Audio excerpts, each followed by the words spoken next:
Sana magandang araw para matuto. Welcome back sa YouTube channel natin. Ako po si Architect Ed. Recently, nag-post ako ng isang content about lightweight suspended slab. Ibig sabihin ng lightweight na suspended slab, ito yung flooring na nakaangat. No? Pwedeng second floor, third floor, etc. No? Hindi siya yung slab na nasa lupa. Slab siya na nasa taas. No? So, gagamitin natin siyang flooring. Instead, nagagawa tayo ng typical na standard na reinforced concrete slab na mas mabigat, mas maraming trabaho at mas in-expect natin na mas magastos. No? Maraming nagtanong gaano ang difference kung ikukumpara natin yung reinforced concrete na standard versus yung lightweight na slab. So ngayon gagawa tayo ng apple to apple comparison sa presyo, sa labor and materials sa video na ito. Check this out. Isa namang magandang araw para matuto. Welcome back sa YouTube or sa Facebook page.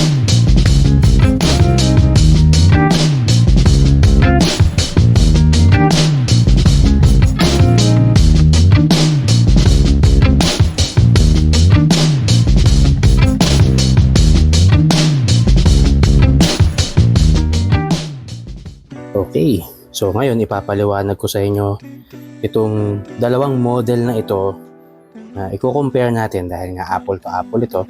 Pareho siyang 1 square meter. Ibig sabihin 1 meter by 1 meter yung magiging basis ng comparison natin. Yan. Yung nasa kanan, yan yung regular na suspended na RC slab. RC ibig sabihin reinforced concrete slab. Hindi lang siya slab na concrete, meron din siyang mga bakal. Pinakita nyo yung mga nakalitaw niya, yan yung reinforcement bars. No? Typically, 10 mm yan. Yung spacing na ginawa ko for this computation ay yung standard na 125 mm. No? Tapos meron din siyang formworks na pinolik board at meron din siyang lumber na joist. Ito namang nasa kaliwa. Ito naman yung ating lightweight na suspended slab. Purlins, na si purlins na ang sukat. Ito ay minimum ha. Pero pinaka-minimum yung ginamit ko 2x6 by 1.2 mm ang thickness. Tapos meron din kayong nakikita dyan na sagrad 10 mm. Although yan naman ay hindi naman kada square meter merong ganyan. Pero for the sake of computation, nilagyan ko na.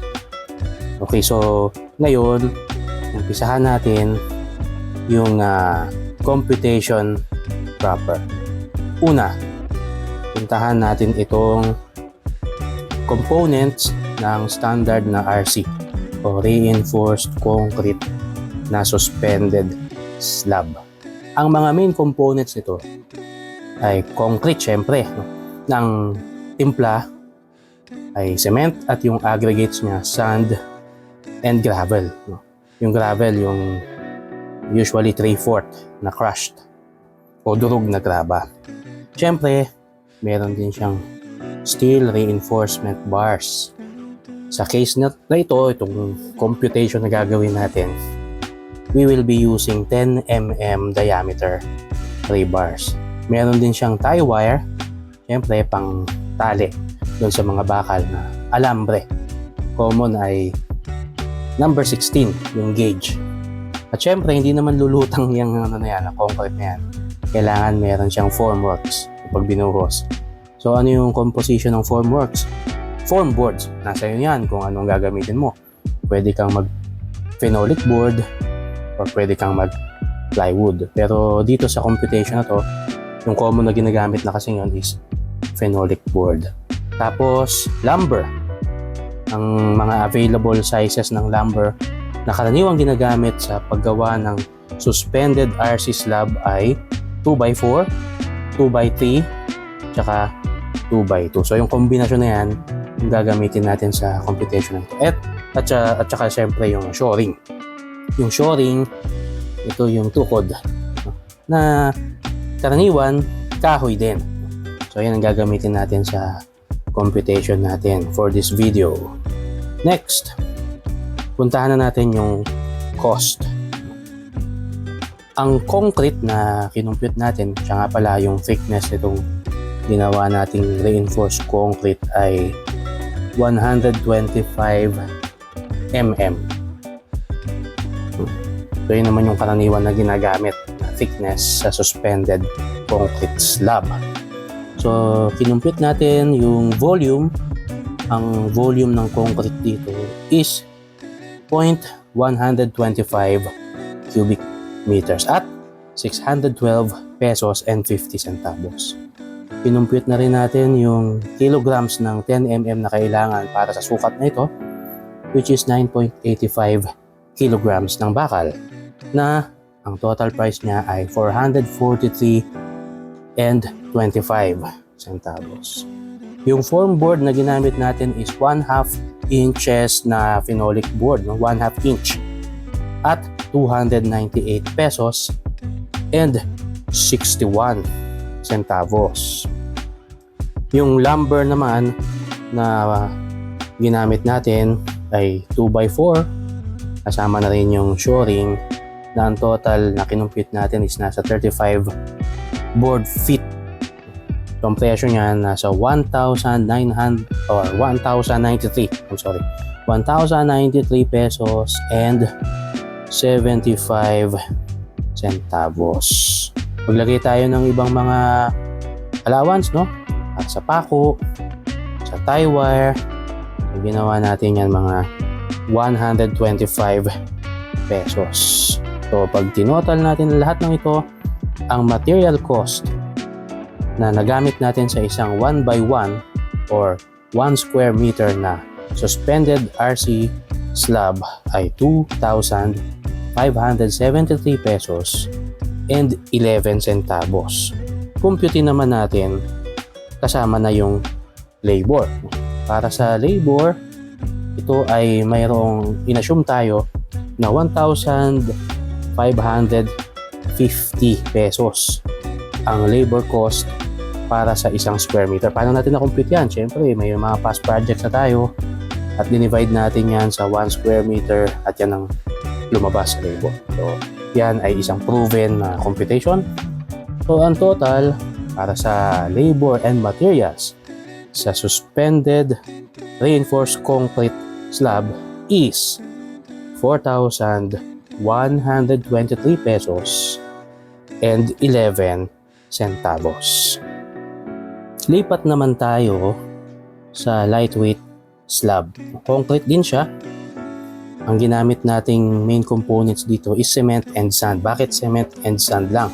Optional kung magdadagdag kayo ng gravita. Pero ako, dahil nga diretso tiles na ang gagawin ko, karaniwan yan yung ginagawa ko, naka-dry pack. So cement and sand lang ang halo nito, yung white sand na talagang binistay. Optional din kung gagamit ka ng steel matting, pero dito hindi na tayo gumamit. So isa pang main component, yung fiber cement board, kahit na anong brand, basta high impact na 12 mm ang thickness, minimum yan. Pwede kayong gumamit ng mas makapal, pero ibig sabihin nun, mas masinsin yung magiging spacing ng purlins. Pero dito, sa computation na ito, ang ginamit ko na C-purlins ay 2x6 by 1.2 mm. 2 inches by 6 inches by 1.2 mm. Yan yung karaniwang ginagamit ko na ang spacing niyan 1 foot. 1 foot bawat isa yung spacing. At kagaya ng binanggit natin kanina, gumamit na rin tayo ng sag rod na 10 mm.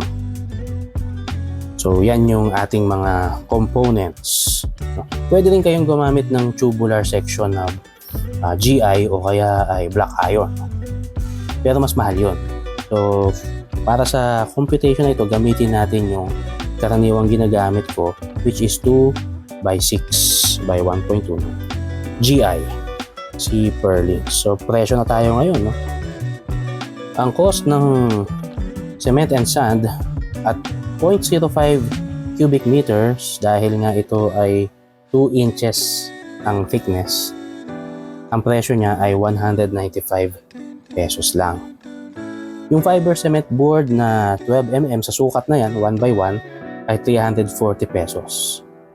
Yung nagamit naman nating 2x6 by 1.2 na zipper lins na at 1 meter, 4 na piraso, 546 pesos. Yung Sagrad na 10mm, 150 pesos. At yung iba pang mga items, consumables, gaya ng welding rod at iba pa na pang bracing natin, pinresyohan natin yan ng 250 pesos.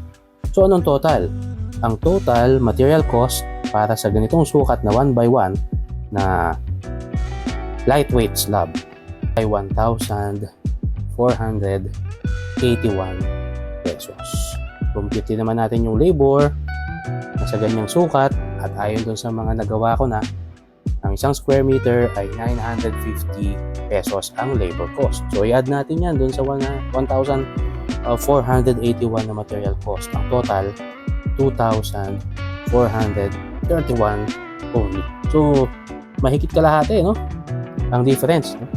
Kasi 4123.11 yung suspended na RC slab, yung karaniwang ginagamit natin. Ito naman, itong lightweight slab ay 2431. So ibig sabihin, almost 60% cheaper ang lightweight slab. So imagine mo, no, kung malaki yung floor area mo, ang laki ng masisave mo using this technology. Pero pag-usapan natin yung advantages at mga disadvantages ng paggamit ito para balanse. Yung advantages nito, itong lightweight slab compared doon sa RC o reinforced concrete na suspended slab, ito ay lightweight at mas dahil nga lightweight siya, maaaring mas lumiit yung mga required na sizes ng members at ng framing mo. Ano yung framing? Poste, yung beams, foundation. Yung mga nagtatanong sa akin, makakaligtas ba sa lindol yan? Oo naman. Kasi huwag niyong kakalimutan, hindi naman yung sahig ng bahay nyo ang magdadala ng tibay ng bahay nyo. Ang magdadala ng tibay ng bahay nyo, yung mga poste at yung mga biga at syempre yung foundation. Ang totoo, itong flooring, itong slab, para sa akin, added weight pa nga ito. So mas maganda nga kung mas magaang yung flooring. Okay, so ito ay pwede ring mag-accept ng any finishes, kagaya ng tiles, wood planks, or even polished cement. Pero kailangan mas makapal yung topping mo pagka gagamitin mo na yung polished cement to avoid yung maraming cracks. At isa pang maganda dito, madali siyang i-dismantle. Yan.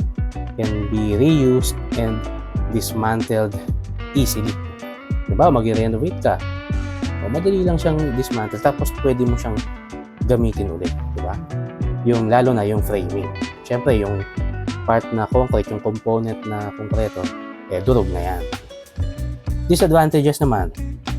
Una, potential yung pagkabulok ng bakal, lalo na kung exposed.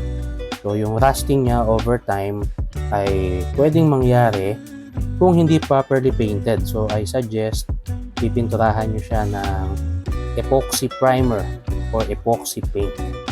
Hindi din siya applicable para sa mga wet floors, kaya ng mga banyo o kaya roof deck, maliban kung gagamitin niyo talaga ay napakaganda ang klase ng waterproofing, which is added cost. Pero kahit naman din yung regular na suspended slab na RC, kailangan din talaga ng waterproofing sa ganong mga usage. And lastly, prone ito sa noise for longer span of floor area. So kapag mas malayo yung pagitan ng mga support o yung beams, kaya nga pala, kailangan gamitan mo ito ng beams. Ano mang klase ng beam ang gagamitin mo? Reinforced concrete man or steel I-beam.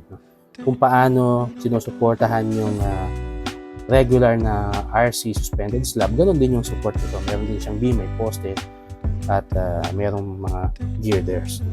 So kung mas malalayo, mas malalapad yung distansya ng mga beams mo o ng mga support, mas prone siya sa ingay. Pero kung standard lang naman, hindi na problema yung ganon. Sana nakatulong sa inyo yung information na shinare ko sa inyo sa pag-iisip ninyo kung ano ang gagamitin ninyo. Siyempre, depende sa inyo yan. Always remember, mag-consult kayo sa tamang professionals. Sa tamang pagdidesign nito, kahit ako architect na, nagko-consult pa rin ako sa engineer. So mag-consult kayo sa structural or sa civil engineer kung gagamitin nyo kahit na alin dito sa dalawang ito. Dahil talagang hindi naman kayo pwedeng mag-decide mag-isa. No? Dahil hindi nyo linya to. No? Safety is our top priority. No? Para ma-secure ang safety ng inyong structure, mag-consult kayo sa mga professionals, architect and engineers. Maraming salamat po. Kita-kita po tayo ulit sa susunod. Ingat po tayong lahat. Ako po si Architect Ed. Bye!